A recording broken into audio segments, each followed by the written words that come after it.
Okie dokie then. I'm just trying to find a pointer. So, quick update. The legs are all done now, and it's fairly solid. I surprise myself sometimes.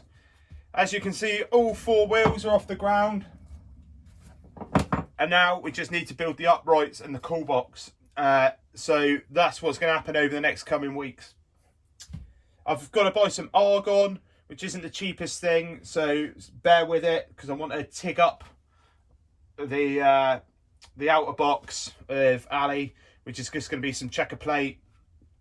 That's what I want to do. It may not happen. I might have to rivet it, which is, like, more, to be honest, more in line with the channel. You know, being able to do things on the cheap.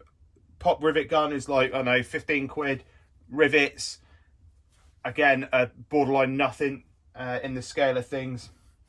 But yeah, that's where we're at. Woohoo! Making those legs seem to take forever. Right, stay tuned. Some more stuff coming. Laters, taters. Before I get dragged back up the house by the, you know, she who shall be obeyed.